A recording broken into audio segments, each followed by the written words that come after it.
Olá a todos, bem-vindos a mais uma Conversa a Quatro Piscas. Hoje temos uma convidada muito especial, é a cara do maior evento musical do país, já o fez em vários países, no Brasil, em Portugal, em Espanha. Além disso é uma empresária, já foi júri de um concurso, é fantástica porque tem uma missão que é fazer acontecer. Temos o prazer de ter hoje connosco Roberta Medina. Roberta, muito bem-vinda. Tão bom estar aqui com vocês. Muito obrigado. Obrigada pelo convite. Por esta conversa a quatro piscas.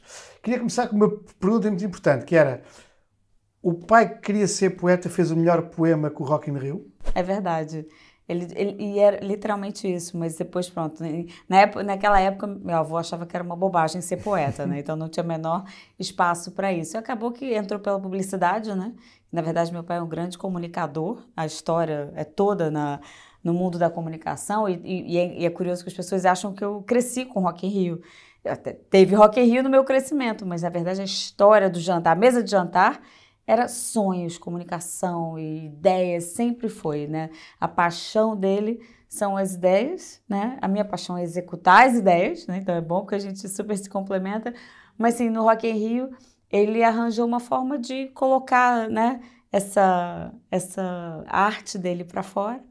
E também impactando o mundo, porque é um cara que vem, e aí vem a história do meu avô, né, que meu avô era assim, e é assim que a gente cresceu com essa referência de um cara que se preocupa muito com o ambiente onde vive, né, que tem uma consciência muito grande de que a gente só está bem quando o todo está bem, né? Então, assim, meu avô, empresário judeu no Rio de Janeiro, com loja de eletrodoméstico e me decorava a cidade para o Natal, porque, né, ele tinha uma coisa muito de fazer o bem à cidade. E da comunidade também, da comunidade toda, né? Construir as praças, os chafarizes, coisas que ele entendia, fora as doações, mas que ele entendia que fazia bem e alegrava a cidade. E o conceito era esse: se a cidade for bem, o meu negócio vai bem. Vai bem.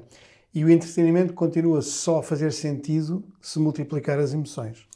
Olha, isso para mim completamente. E é engraçado porque eu cresci, e acho que acho que eu tenho começado a falar sobre isso, mas não é a conversa habitual, que eu cresci odiando o Rock in Rio. Porque o primeiro Rock in Rio deu um prejuízo imenso, meu pai ficou doente, aquilo, um monte de problema político, de guerras, tudo, um monte de coisa feia em volta de uma coisa linda, né? E de uma marca que ficou do tamanho que ficou e que virou bandeira de uma geração, né? Porque a gente estava saindo da ditadura militar no Brasil, então o Rock in Rio virou ícone de uma geração. Não era só um evento muito bacana, né? Fora que mudou a economia da cidade, botou o Brasil na rota das grandes turnês internacionais. Mas eu, enquanto filha, via um projeto que tinha feito muito mal ao meu pai, que eu tinha 7 anos desse primeiro, e com 16 eu botei num quadrinho a cópia do último cheque de pagamento de dívida. E no meio do caminho teve um outro, que em 91, no Maracanã, e que também não foi lá grandes coisas, eu não gostava do Rock in Rio. Quando volta o terceiro Rock in Rio, quando ele decide fazer o terceiro, e meu irmão estava provocando muito, eu o que esse cara tem na cabeça que ele quer voltar a fazer essa história, né? E aí vinha essa terceira edição com a verbalização da grande motivação de fazer o Rock in Rio, e passa a ser Rock in Rio por um mundo melhor, né? O primeiro nasce muito por um Rio de Janeiro melhor, que seja dita a verdade, mas ele vem Rock in Rio por um mundo melhor, e usando todo o mediatismo do entretenimento e da música para dar voz a conversas mais relevantes. Isto que me conquistou, e é isso que me faz ficar até hoje, 22 anos depois. Então, sim, se trata de emoções, e eu acho que se trata até muito mais, assim, o que eu vejo que me motiva no Rock in Rio é muito mais do que capacidade de dar voz a temas e, né, levantar bandeiras, é ser algo que mostra que o mundo melhor é possível, né? A gente tem pequenas cidades, e que não são tão pequenas assim, uma cidade de 100 mil habitantes é muito maior do que muitas cidades, né, por aí. Então, são cidades de 100 mil habitantes que naqueles dias, naquelas horas, discussão política, se houver, tá tudo bem. Posicionamento religioso, não tem preconceito, gênero, raça, todo mundo se aceita. O que será que acontece naquele espaço? E não é o único, graças a Deus, mas o que será que acontece nesses espaços que a gente pode aprender e trazer para o dia a dia? Essa é a minha grande motivação. E já vamos falar disso, que também eu acho que acontece nesses espaços também, descobrimos que é uma palavra que a Roberta gosta muito, que é magia, mas já lá vamos. E vamos também aqui falar de carros e de outros temas. Portanto, como já é costume nas conversas a 4 piscas, vamos usar o nosso site, piscabisco.pt, e o nosso algoritmo científico para descobrirmos qual é o perfil de condutora e os carros ideais para Roberta Medina. Então isto é uma responsabilidade que não é brincadeira. Portanto, se tiverem no PC, já sabem, tem o perfil, o botão do perfil do carro ideal. Já sabem também que quando estou a responder às perguntas têm que andar com o cursor para a esquerda ou para a direita, como o pisca, tem que virar para um lado ou para o outro. Eu vou fazer no telemóvel, ao vivo, ok? E portanto, Roberta, vai. Procuras um carro porque precisas para o teu dia-a-dia ou gostas muito de conduzir? Eu, por acaso, gosto muito de conduzir, mas a grande motivação, e depois de ser mãe, você começa a pensar em coisas diferentes, né? Mas eu adoro conduzir. Muito bem, então vamos aqui para o lado do gosto muito de conduzir. Costumas utilizar para fazer poucos quilómetros por dia ou percorrer o país? Em pandemia ou sem pandemia? Ambos, ambos. Acaba sendo muito casa-trabalho, casa-escola, certo. É mais funcional. Dentro do normal. Mas eu sempre moro um pouco longe do trabalho. Então... Certo, portanto alguns, fazemos sempre alguns, Sim. Não é? E quando és de carro, quase sempre sozinho ou um lugar a mais dá jeito? Não, obrigatório. Não tem, aliás, mesmo não tem antes como, de né? ser mãe, porque eu sou um ser completamente coletivo, a ideia de não poder andar com amigas no carro, eu trouxe que assim, sempre me deu assim, tem carros que eu acho incríveis e sou incapaz, não era possível, posso dar uma volta, mas nunca teria. Não, exatamente, exatamente, porque é o conceito de ter mais gente, não é? Tem que ter gente. E poder ajudar. Claro. Sou aquela que anda com coisa na bolsa que se alguém precisar, nunca precisa, né? Mas se alguém precisar. Está lá, está lá, não é? Tem agora salvação. Estou tentando aprender a andar com bolsa menor. Muito bem, muito bem. E ainda por cima, já está a resposta, não levas quase nada contigo ou andas sempre com o caso às costas? A bolsa anda sempre. Não, a bolsa não. Agora na pandemia estou aprendendo a usar um menorzinho. Mas porque mas eu usualmente era aquela que tinha coisa. Mas não ando com o carro cheio. Certo. Porque eu não gosto do carro bagunçado. Certo, portanto... Então o carro, ele anda o que tem que andar. Mas este nosso algoritmo, isto não me surpreende porque ele tem sido spot on. E o perfil da Roberta faz todo sentido, que é a condutora designada. Ou seja... O que isso quer dizer? Eu sou sempre o condutor designado. Gosto de levar o meu bando a passear. Não me importo de conduzir com os meus amigos, desde que não me suje o carro. Adoro conduzir. Se sujar, limpa. Limpa, não tem problema. Adoro conduzir e só tenho pena das pessoas que moram perto de mim, porque se for preciso ir buscar ou levar a algum lado, eu vou. Faz sentido. Faz todo sentido. Mais uma vez o nosso algoritmo Faz todo sentido. No ponto. Portanto, condutora designada e, como é óbvio, depois carros que têm espaço. Espera que depois eu quero ver quais seguros, são esses. Claramente, vamos lá. Começando a falar por carros, aqui uma história. Lembras qual foi o teu primeiro carro? Lembro. Ganhei de 18 anos, que meu pai era do gênero, dava o carro e depois agora te vira, vai trabalhar e se vira com o resto. Mas o carro, ele fez questão de dar para todos os filhos. E foi um Golf, Bordeaux, um chuchu lindo, um carro ótimo. Eu achei até que era um carro acima do que devia ser, porque o carro andava bem para burro. E, infelizmente, depois de pouquíssimo tempo, eu estava saindo de um sinal e um condutor atravessa o sinal. E, por sorte, estamos aqui conversando porque ele acelerou e não reduziu. Porque aí quem bateu nele fui eu, claro. O carro foi perda total, durou pouco aquele. Mas adorava. Adorava. E assim, e uma história engraçada, porque imagina, e há algo que temos visto que é, alguma história que já te aconteceu estares numa situação qualquer e de repente, quando olho, dizem, espera aí que é Roberta Medina, portanto tenho aqui que ter algum cuidado naquilo que faço. Já te aconteceu alguma vez, quando conduzes ou quando vai ser uma história engraçada? Olha, lá atrás, eu acho que deve acontecer muitas, mas como eu não ligo, eu vou ter mais dificuldade de te contar, mas eu lembro de uma que mexia muito comigo. E tem consequências até hoje. Pronto, mas já não pelos mesmos motivos. Mas que o meu tio, então meu avô foi um homem muito conhecido no Brasil, no Rio de Janeiro. O meu tio foi político muitos anos, então o nome da família é um nome conhecido. E depois, pronto, vinha o Roberto Medina do Rock in Rio, aí pronto, pacote completo. E aí, quando eu ia abastecer o carro, e com cartão de crédito, invariavelmente, o senhor do posto, que no Brasil tem o senhor do posto, né, que abastece, é a filha do Medina? Eu falei, qual deles? Né? Porque aquilo já me dava um troço. Eu falei, mas não importa nada, eu estou abastecendo. Claro. Mas as pessoas têm curiosidade, é a filha do Medina. Eu falei, qual deles? A conversa sempre era, qual deles? E de vez em quando eu tentava dizer que não. Consequência, eu assino já há muitos anos, mas pronto. Agora eu assino porque eu gosto, mas acho que certamente isso deve ter sido consequência. Só Roberta. E atenção, meu nome é Roberta Medina, acabou. A gente brinca que eu não sou filha da mãe, né? Sou filha do pai. Isso era uma tradição da família. Roberta Medina, somos todos só Medina. Certo. E nem o Medina eu assino, é só Roberta para não poder estar sempre com a chapa na testa, né, da criatura. Porque é diferente, assim, aqui em Portugal, principalmente depois que eu participei dos Ídolos, quando você escolhe estar num programa, escolhe no sentido de assim, me fizeram um convite e eu aceitei. Foi uma escolha de estar num programa popular, televisivo, que fica 4 meses no ar. A partir daí, meu bem, não tem como, né? Claro. Então, ser reconhecido é reconhecido. Claro. E Portugal é um país ótimo para isso, as pessoas são super carinhosas, não tem muito mistério. E aqui já era uma fase diferente, né? Uma fase onde eu sou empresária, onde tem meu projeto. No Brasil, era filha de buscando afirmação. Então, onde a pessoa para? É filha do Medina? Ai, Jesus Cristo. Tipo, chega, não é? Mas era sempre. Então, a hora de abastecer o carro era sempre assim. Isso também é engraçado, porque também tem a ver um pouco, mesmo dentro do Rock in Rio, a tua escolha de ter começado pelo marketing, de perceber o que é que estava por trás da organização, da estrutura, porque era muito fácil ter começado por outro lado, ou até pela ligação que o teu pai tinha com o Rock in Rio, mas tu quereres perceber as entranhas, como eu chamo, do projeto, foi muito importante na caminhada. Foi, e na verdade, então a história é engraçada porque, como eu estava falando assim, a conversa lá de casa era comunicação. Uhum.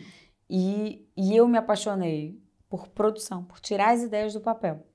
E eu me apaixonei por produção num projeto que foi uma abertura de porta do meu pai, mas foi sem querer, ele não estava nem ali para abrir a porta, foi numa conversa informal no shopping, eu não tinha nem saído da escola e fui trabalhar como assistente de marketing da equipe do shopping para um show da Disney, porque eu sou apaixonada pela Disney, isso também vem no DNA.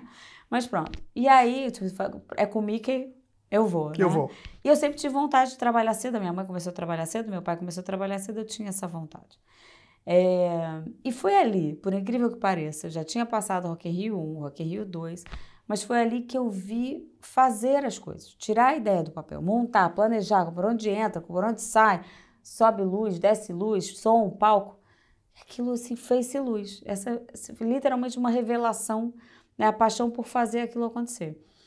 E acabou, assim, um pouco por personalidade, eu acho, e primeiro por ser filha tem coisas boas, né, da sua mãe, tem muita coisa boa. Eu acabei acelerando muitas etapas. Então, eu lembro do momento onde eu, com 19 anos, 2 anos depois disso, já estava começando a coordenar projetos, sem mal saber ainda como fazê-los. E eu falei para o meu pai, olha, eu quero ir para outras empresas, eu quero circular, quero conhecer como se faz as coisas mais profundamente. E ele foi bastante convincente. E por que você vai? Eu acho que eu continuo não concordando, mas a frase foi: mas por que você vai para outros lugares? Você está no melhor lugar do mundo para fazer isso que você quer fazer. E com 19 anos eu tive a menor musculatura para contrariar essa afirmação soft que ele fez. Acho que eu devia ter ido. Acho que teria sido muito bom. Se qualquer pessoa. E aí, ter ido não precisava ser fora. Eu acho que para qualquer pessoa, você entender como é que as coisas acontecem no campo, né? O problema que o contabilista tem, o problema que o financeiro tem, você vai ser uma peça mais produtiva na engrenagem de qualquer empresa. Então, eu acabei tendo que aprender observando o trabalho dos outros, já coordenando, o que me deixou, obviamente, em situações muito mais difíceis e muito mais tensas. Eu não tinha liberdade do erro, de aprender, etc. Então, mas acho que é rico. Então, ainda assim, eu passei muito tempo na produção e o caminho de começar a entrar no marketing, na comunicação e subindo na gestão, ele foi sendo muito natural. E acontece porque, assim, estávamos em 2 países, aí alguém precisa fazer, então, e a atitude eu sempre tive, então, né, isso um pouco por atitude, por comportamento, tem uma bola que canta comigo mesmo, manda que eu vou, né? Então, acabou sendo assim, mas acho que é muito importante a gente aprender como é que as coisas rolam lá no campo, para a gente poder depois, quando der um comando, quando partilhar uma decisão com alguém de equipe, a gente saber qual é a dor do outro lado, né? Eu acho que fica mais rica o nosso olhar. Porque as pessoas não têm ideia, porque quando nós vamos ao Rock in Rio é aquela magia, aquele espetáculo, mas ninguém tem ideia do tempo e da dimensão e da equipa que é preciso gerir porque numa edição de Rock in Rio, quantas pessoas é que nós estamos a falar envolvidas para criar aqueles dias, que são dias? Em dias de evento, a gente chega até 8.000 pessoas trabalhando e no Brasil, 25.000 pessoas trabalhando. E aí, sim, a gente começa aqui, nós somos 35, 40, e com parceiros que são sempre os mesmos, então, né, a inteligência está ali onde você mantém, onde você faz os planejamentos, mantém aqui um pouquinho os planos A, B, C, D, onde é que você quer andar, e depois tem que ter um mega talento de como é que é essa informação. Que 30 pensaram, que depois vão ser 150 em termos de coordenação, para que os 8.000 tenham aquele comportamento que você sonhou, planejou, etc. Né? Então, eu acho que esse é o grande talento da equipe do Rock in Rio. E sim, isso leva muito tempo.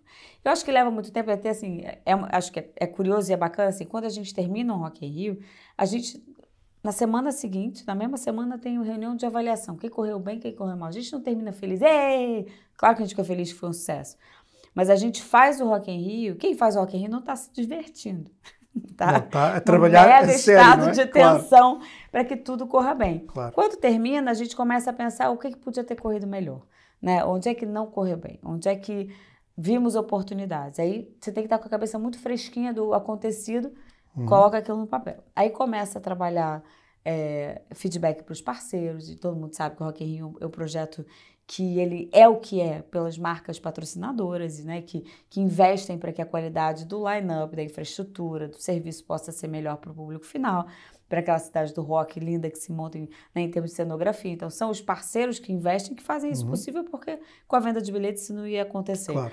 Então, a gente começa a fazer pós-venda, para ter certeza, assim, eu acho que uma das coisas mais bonitas que eu aprendi no Rock in Rio é o valor da parceria e essa noção de que todo mundo tem que estar bem. Porque o Rock in Rio, ele depende da satisfação dos patrocinadores, do cliente final que comprou o ingresso, dos artistas para quererem voltar, dos agentes dos artistas, porque a gente tem que cuidar bem deles todos, da equipe, dos fornecedores. Se essa gente toda não estiver bem, não tem o próximo. Claro. Não faz um cheque está estabelecido. Eu acho que se tivesse que fazer um cheque sem considerar relacionamento, satisfação empresarial nos vários níveis, satisfação profissional nos vários níveis, o Rock in Rio ia custar 3 vezes mais, é impossível, né? Então, é um trabalho muito intenso de feedback, de entender o que correu bem para cada um desses agentes, para a gente começar o planejamento próximo, para começar a fazer, a equipe comercial começar a fazer venda, antes da equipe comercial tem equipe de criação, que o próximo Rock in Rio tem que ser melhor que esse, o próximo Rock in Rio tem que ser diferente, trazer surpresas em relação a esse, e aí começa todo o processo de criação, venda, orçamentos, produção, até a gente conseguir entrar no campo. Então, são 2 anos de trabalho. E é muito, muito interessante, porque a vossa visão, de facto, que é essa que é, a fasquia nunca para de subir, ou seja, porque vocês já fizeram um Rock in Rio que são sucessos absolutos, que lá está que se sente essa magia, eu diria até esse entretenimento que é muito de emoções. E uma pessoa quando está... É muito engraçado falar na Disney, porque muita gente me diz que quando está no Rock in Rio é a mesma sensação quando vai à Disney. Que é um mundo à parte, que aquilo é tipo uma bolha de felicidade e de emoção e alegria. Mas vocês têm sempre o desafio de, ok, esse foi ótimo, então como é que eu agora elevo a fasquia? Isso também é muito do vosso DNA de não pode parar, não é? Isso está nas regras, tipo, top 5, eu acho, do presidente, né? Da cultura da empresa. Mas antes disso, eu não vou perder essa da magia. Porque eu acho que tem uma beleza na Disney, no Rock in Rio, em eventos desportivos, etc. Somos nós, os mesmos que estamos no dia a dia, claro. E às vezes não sendo tão fichas assim, que estamos lá dentro. Não é um evento, não são situações escapistas, né? Tem uma série de eventos incríveis que são escapistas, né? Claro. Eu vou lá ser a Cleópatra, eu vou lá, né, viver uma coisa diferente. Esses não são. Somos nós, só que de alguma coisa sai melhor ali. E eu acho aqui porque a gente não está preocupado em ser julgado, nem ninguém está lá dentro querendo julgar ninguém. É um espaço de liberdade de ser. E aí eu acho que a gente não se defende, né? A gente, quando começa a se defender, a gente também começa a fazer bobagem. Claro. Né? A gente não toma as mesmas decisões se a gente estiver com medo de se defendendo do outro, né? E eu acho que o nosso dia a dia, e lá vai dizer Tocqueville, não sei o que, desde a caverna, né? Que a gente começou a ter medo de se reunir em grupo para se defender do outro. Claro. Que a gente precisa alterar esse conceito, de não ter que defender do outro, mas ter que cuidar e colaborar com o outro, né? E daí também o mundo melhor, não é? Porque se nós a conseguimos partir daí, trazer esse espírito para fora, para o dia-a-dia... sentido. Claro. E eu acho que assim, uma pessoa que cresce no Rio de Janeiro, e felizmente em Portugal, a gente tem problema, mas é muito menor, então é mais difícil conversar sobre isso, porque as pessoas se distraem, acham que não tem, mas quando você cresce numa cidade com uma desigualdade tão gritante, na esquina, né? A violência na esquina, é fácil de entender, ou deveria ser fácil de entender, que um garoto no sinal, com fome, com frio, em seguida, uns anos depois, é o assaltante que entra na sua casa. Claro. Né? Isso é diretamente, já tem muitos estudos, não precisa ser eu a falar conceitualmente, tem muitos estudos que comprovam isso. Então a gente tem que se preocupar com o vizinho, seja ele quem for, ele tem que estar bem, meu, senão vai bater na sua janela em algum momento. Em algum momento, né? Vai vir e entra no circuito. Mas respondendo o que você estava falando, da questão do padrão, você tem uma frase que o Roberto sempre martela, que se ficar satisfeito, danou-se, começa a afundar. Né? E aí tem uma situação muito marcante pra gente, que assim, as primeiras edições do Rock in Rio no Brasil era um evento, não era uma empresa, era 85, 91, 10 anos depois, em 2001, veio a terceira edição, aquilo era esporádico e nunca esgotou, nem a gente vislumbrava uma possibilidade de um evento daquela dimensão esgotar. Era muito grande, 1.380.000 pessoas no primeiro, 1.230.000 pessoas no segundo, no terceiro, mas não era esgotar. Quando a gente volta, depois de 10 anos em Portugal, a gente volta para o Brasil em 2011, outros 10 anos de intervalo, aquilo esgota numa velocidade assim, em dias, e só foi em dias porque o ingresso ainda era vendido fisicamente. E aí você não tinha como escoar tanto ingresso tão rápido. Certo. Então, mas esgotou e quando vem a edição de 2013, foi um sucesso, etc. Quando volta a edição seguinte, muita gente virava pra gente, tá tudo resolvido, né? Vocês esgotaram, vou esgotar de novo, bicho. Ele vira um leão nessa hora. Se achar que vai esgotar, é o primeiro passo pro fracasso. Claro. Então a gente trabalha, né? E tem horas que chega a ser... Às vezes, racionalmente, aquilo quase não faz sentido. Porque a gente trabalha como se fosse assim, não vender nenhum ingresso. E aí faz as campanhas megalômanas, esgota. Beleza, aí volta outra edição, trabalhamos, e pá, esgota. Mas a gente trabalha como se não fosse vender. Sim, é começar da folha em branco, não é? Ou seja, não tem... Nem branco não, que tem os aprendizados. Sim, mas não é viver do sucesso anterior, não é? Ou seja, é claramente... Se assumir... Claro. E eu acho que tem um pouco isso, o público percebe, né? Na hora que você senta numa cadeira de conforto, não sei o que não é o caso dessa, que essa é muito boa, mas pronto. Vocês já explicam o que é isso? Já, os nossos pneus reciclados, que já falámos, também dentro de um eixo que partilhamos enquanto marcas, que é a sustentabilidade. Isso é incrível. Como é óbvio. E então, muito confortável. Lá está, vão para o nosso escritório. Não aguentei. Mas eu acho que tem isso, as pessoas percebem, da mesma forma que hoje a gente consegue entender como marcas, né, tá mais claro para o mercado a necessidade da transparência. Porque coisas antes que não apareciam tanto, hoje já não são discutíveis. Claro. O consumidor não é bobo. O consumidor percebe se você está mentindo, se você está tentando fazer charminho, tá? Então, assim, quando a gente fala do tema da sustentabilidade, esse é um case mega. O Rock in Rio é carbono neutro há 15 anos. Naquela época, quando começou a vir à tona... Bom, os cientistas já estudavam há 25 anos, pelo menos, o climate change. Claro. Mas quando começou a chegar aqui no nosso quintal, né, para o mercado, para as pessoas, o tema do climate change, nasceu ali um movimento de compensação de emissões, etc. As empresas pegaram aquilo, e aí muito a indústria automóvel fez isso de um jeito muito mal feito, que foi tudo era carbono zero. Claro. Tudo ficou... E o consumidor, tá bom, meu bem, né? E aquilo morreu. Claro. Né? Em termos de musculatura, o que era? Tinha sido criada uma ferramenta que poderia ser extremamente útil em termos de marketing e de resultado e impacto ambiental. Da forma que foi trabalhado em termos de comunicação, aquilo perdeu o valor e perde-se uma oportunidade de fazer um upgrade, uma aceleração também no processo fundamental. Da mesma forma que sustentabilidade, né? Acho que o pessoal já cansou de ouvir te falar em sustentabilidade, a maior parte das pessoas ainda não entendeu e acha que é meio ambiente. Quando se trata de um equilíbrio entre social, econômico e meio ambiente. Nada funciona, né? Nem se você não está muito preocupado com a árvore, mas abraça ela na mesma, cuida, porque você precisa respirar, precisa dela para os produtos que você gosta de ter em casa. A gente fez uma vez uma campanha que dizia assim, gosta de surfar? Então presta atenção que tem madeira lá. Gosta de tocar guitarra? Atenção que tem a madeira lá, precisa ter a árvore, porque você não tem a guitarra bacana, né? Então, eu acho que tem, assim, uma série de coisas que a gente precisa relembrar as pessoas que estamos falando de equilíbrio. Claro. Não estamos falando de uma coisa ou de outra, né? Mas eu acho isso tudo para voltar ao ponto de que, como comunicadores, a gente tem que ter muito cuidado com aquilo que a gente faz. Claro. Porque quando a gente se apropria de determinados termos de forma leve, a gente contribui, e normalmente não somos só um, são várias marcas se apropriando da mesma forma, e a gente tira o valor daquela... Sim, vocês sempre têm esse cuidado de fazer, fazendo bem e de facto ir ao fundo, não é? E vai fazendo, né? Claro. Vai falando. A gente até eu acho que fez mais do que falou. Não, sem dúvida. Então, tem que fazer as duas coisas, porque é muito importante você construir marca e criar a fidelidade do consumidor. E a gente é muito pró, o que hoje também não é uma tendência, é um fato, da consciência de que o consumidor pode escolher uma marca que faz, além das suas obrigações de pagar imposto, gerar emprego, gerar riqueza, mas se além disso cuida do meio ambiente, se além disso apoia projetos sociais, claro. É justo que o consumidor escolha a sua marca, né? A gente vem ali de gerações passadas, onde era feio contar os apoios. Não. É pela frente. A gente claro. vai dizer, não, a gente faz assim e eu quero que você escolha a minha marca, porque eu faço mais do que o mínimo obrigatório. Do que os outros, não é? Exatamente.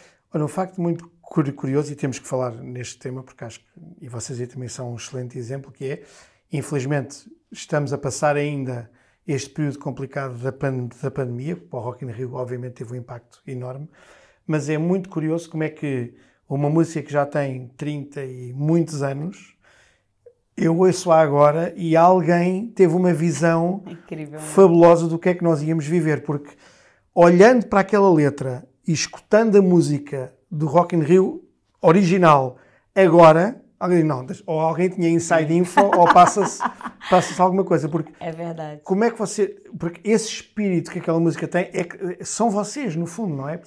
É uma ligação fantástica. Eu gostaria que a música já tivesse desatualizada, né? Porque a música fala mesmo nesses momentos onde que a gente se una, né? Que a gente cuide do outro, que a gente seja uma só voz, uma canção. Então, acho que nunca foi tão apropriada, na verdade. O que, na verdade, num momento de término de ditadura, certamente, claro, né? Onde se dizia que juntar jovens dava problema, que não se dava liberdade de expressão. Então, claro que ela fazia muito sentido.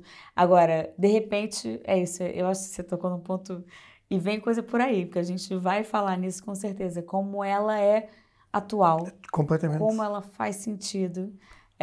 E uma coisa bacana também, né? Porque ela não ficou velha, que é uma coisa estranhíssima. A gente já criou versões, mas ela é a mesma desde sempre.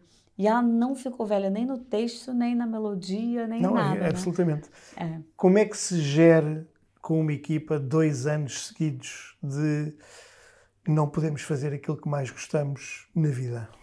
Não é só o que mais gostamos, né? Eu acho que tem aqui, um grande desafio. Primeiro você tem um desafio e eu acho que nesse aspecto o que eu digo sempre para a equipe é a gente tem que agradecer por estar num grupo sólido que é capaz de passar por esses 2 anos de adiamento, né? Vão ser 4 anos de intervalo entre uma edição e outra, 3 anos desde a Torre de Belém que a gente comemorou os 15 anos. Então, eu acho que a primeira coisa é gratidão, da gente poder estar falando de 22. Porque certamente tem muita gente que ficou pelo caminho que não vai poder, né, realizar os seus sonhos de futuro. Então, eu acho que essa é a conversa número 1, né? Não estamos bem, mas estamos muito bem, né? É um problema mundial muito maior. Então, eu lembro quando se falava perto ali da dúvida de adiamento do primeiro, eu falei, pessoal, se adiar Rock in Rio, a encrenca é muito maior. Não temos se for isso, não é o Rock in Rio a questão, né? Então, acho que a gente tem que ter assim, pezinho no chão, botar a gente na dimensão que a gente tem, né? E aí, uma coisa que foi essencial para a equipe foi a gente estar sempre criando coisas novas. E a pandemia trouxe um pouco essa provocação, porque a gente, em momento nenhum, soube quanto tempo ela durava. Então, não é que ano que vem a gente volta. Não. A gente não sabia se 2 meses depois dava para fazer alguma coisa. Então, nós somos uma equipe de alto desempenho, somos uma equipe criativa. Então, o que a gente ficou fazendo foi tendo ideia. E ficar pronto se o mercado, né, os nossos parceiros, aí no lado dos patrocinadores, porque nós não somos promotores de shows. A gente não vai marcar um show ali na esquina. Não é o nosso campo. A gente faz eventos, a gente faz projetos de comunicação. O Rock in Rio é um grande projeto de comunicação que entrega um festival no final, né? A motivação de unir as pessoas é muito maior. Então, começa muito antes e não só naqueles dias. Então, a gente ficou criando coisas. Será que a gente, em algum momento, as marcas vão precisar voltar, vão precisar falar com as pessoas, vão precisar se relacionar? E a gente foi criando. Olha, essa venceu, fica para trás, cria nova. Essa venceu, pá. E o fato é que a gente foi vendo que as coisas não se concretizavam. Teve ali, no ano passado, em junho, quando Lisboa andou para trás, a gente sentiu que o mercado desestruturou, ninguém estava aguentando mais aquele nível de incerteza, já se pensava nas férias, falou, então porque também, da mesma jeito que todo mundo estava flipando, a equipe também estava cansada, e a gente estava assim, a primeira vez na história que eu fechei o escritório 1 mês, mas vai todo mundo ao mesmo tempo, porque quando fica um já estragou, né? Esse negócio de férias aos pouquinhos, às vezes é muito difícil, porque tem sempre a gente é uma equipe pequena, não é uma empresa grande, então tem sempre uma mensagem rolando. Não, vai todo mundo de férias. Deixamos o planejamento todo feito, porque em setembro a gente voltava pro show. Aí em setembro tava aquela polêmica em volta às aulas, depois festa do Avante, não é momento de comunicar. Deixamos um pouquinho mais para frente. Em outubro viemos com os nossos good vibes e lá vamos nós de novo para festa. Em dezembro começa a andar para trás. E aí foi o período, acho que mais difícil, né? Entre meados de dezembro e o momento de tomar, de comunicar e decidir finalmente, ter a posição do governo de que não tinha nada que garantisse a possibilidade de fazer o festival. Ali foi muito difícil, porque a gente nem estava exatamente criando, era impossível criar, porque a gente estava pronto para poder fazer. Então nós estávamos até decidir adiar, que foi uma semana ou duas antes de comunicar. Prepararem-se para, não era? Com o Rock in Rio pronto para entrar na Bela Vista na semana seguinte para começar a montar. Então não é mas na verdade a gente estava se preparando para montar, só que vendo a onda vir bater na nossa testa. Nada indicava que dava para montar, mas a gente não podia não se preparar. Foi super desgastante. Então ali foi, assim, acho que o período mais difícil foi naquela fase, depois comunicar, viver o luto, uma semana, bicho, porque a gente tem futuro. Vamos embora. Né? Eu acho que, cara, tem que ficar triste, mas ter futuro é a melhor coisa que tem. E aí a gente começou a criar 22, estamos cheios de energia. E além de 22, temos de falar aqui de algumas coisas muito importantes. Uma delas, que eu acho um projeto fantástico, que é a Casa de Pedra. É verdade. Porque a Casa de Pedra virou, eu diria agora, o spot de Lisboa. Fala-nos um bocadinho do projeto da Casa de Pedra. A Casa de Pedra começa a ser um sonho que começou há 10 anos atrás, né? A gente tem uma paixão muito grande pelo Parque da Bela Vista.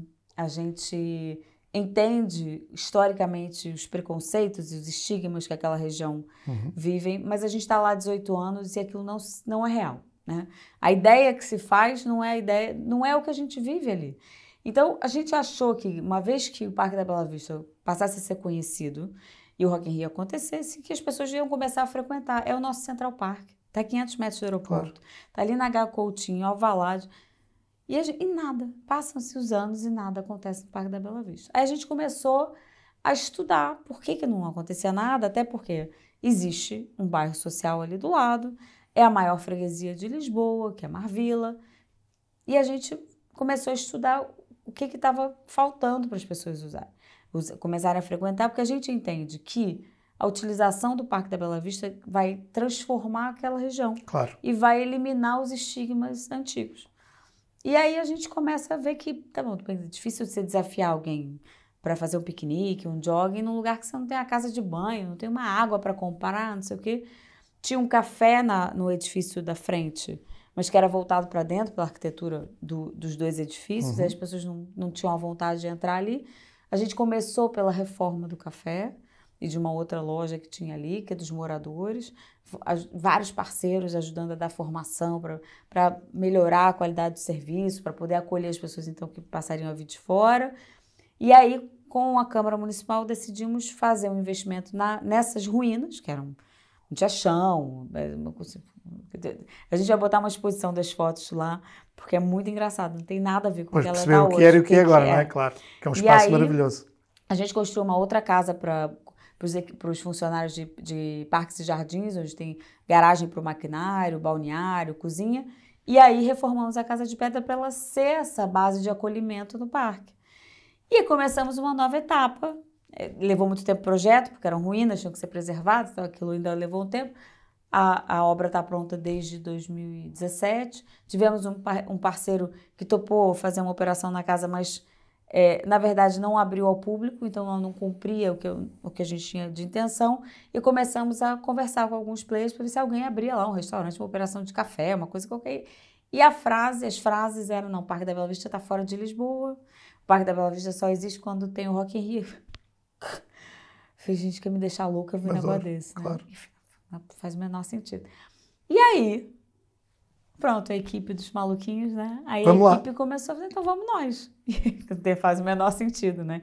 Então, hoje a equipe de alimentos e bebidas do Rock in Rio que desenhou toda a carta, que montou a operação da casa, que está fazendo a operação da casa, a equipe de produção do artístico, com os contatos, fazendo programação. A gente queria que fosse uma programação e uma casa que seja de portas abertas, né? Uhum. Qualquer um que tenha uma ideia, que queira fazer uma apresentação musical, literária, que venha procurar pela gente, porque a gente quer uma casa que seja rica culturalmente, que não seja só música, né? Que seja um espaço para qualquer um se mostrar, partilhar talento, etc.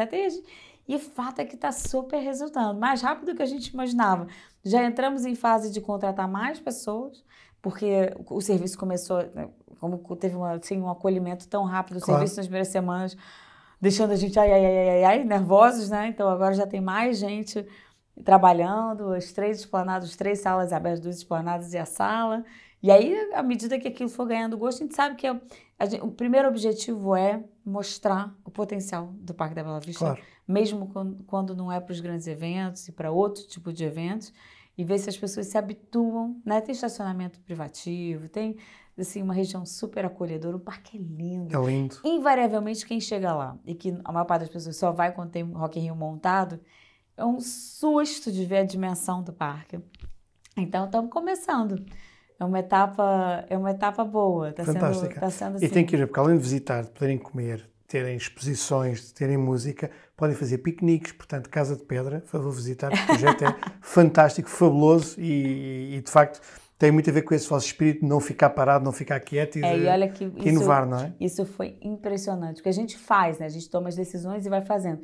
Mas quando a gente abriu portas, a realização e a satisfação da equipe claro. De estar realizando, porque isso também é, a nossa área, quem trabalha com eventos, tem uma coisa que é um grande privilégio. Tu tens as coisas boas e as menos boas, né? Mas é um grande privilégio, porque a gente cria, realiza, fecha. A gente concretiza o tempo todo. Tem início, meio e fim, início, meio e fim. A gente não é só parte de um processo. Uhum. E isso é viciante, porque você vê as coisas acontecerem, né? Então, de repente, você tem essa equipe mega potente, sem conseguir fazer as coisas acontecerem. Claro. Foi, assim, muito difícil, está sendo um prazer enorme para todos nós. É uma realização fantástica. Temos que falar também, porque estávamos aqui a falar o dia inteiro, que a conversa é tão boa, mas temos que falar sobre a edição de 22, que nós também temos aí muitas surpresas e vamos também anunciar aqui muita parceria entre nós. O que é que nos podes dizer sobre a edição de 22, que já sabemos que os portugueses estão a morrer para chegar a junho e poderem aproveitar? Não, ficamos super felizes, né, com o estudo que saiu dizendo que o Rock in Rio é o evento mais desejado. Uau, tão bom, e que responsabilidade! Não, então, assim, a nossa grande motivação agora é aproveitar o tempo, né, que a gente ganhou forçadamente para fazer uma edição muito especial. E primeiro, a gente sempre quer que a edição seja melhor que a última, né? 2018 já foi uma edição muito bacana e a gente quer que seja ainda melhor. Então, já tinha essa meta. Aí, de repente, tudo que a gente criou, pra gente já quase ficou velho, né? Então, a gente está revisitando tudo com uma oportunidade ótima de fazer upgrade daquelas ideias que a gente já gostava muito.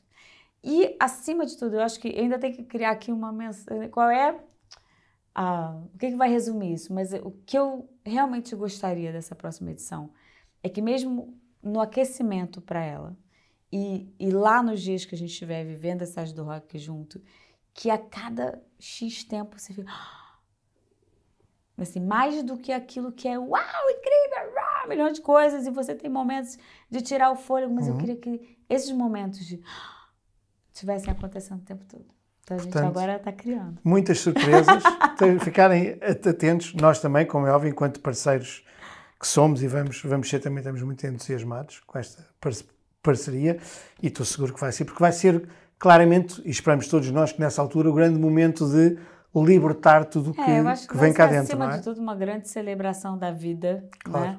né? E desse espaço bom que a gente pode ser, e desejando que a gente chegue lá sem demasiadas ilusões, mas com o coração mais aberto a esse todo, né? De que a gente pertence, que a gente esteja mais disponível para se ver como um todo, né? Que a gente esteja mesmo pronto ali para estar junto. E é muito do que a música diz, né? Claro, claro. E pra claramente, gente tá e o mundo, e temos, junto trabalhamos pra mesmo por um mundo cantar, melhor, não é? Exatamente. Claro. Muito bem, Roberta, não te queremos deixar ir. Como é óbvio, temos aqui uma pequena brincadeira, uma pequena lembrança do Pisca-Pisca, porque, como é óbvio, só fazia sentido dar o quê? Dar uma coluna para poder ouvir música em qualquer lado. Eu adoro a Como é óbvio. Como é óbvio. Adoro! Portanto, Que máximo, que charme! E os filhos vão adorar. Portanto, Pois isso vão. dá para ouvir Eu tenho música que em qualquer esconder, lado. porque é para mim ou para eles?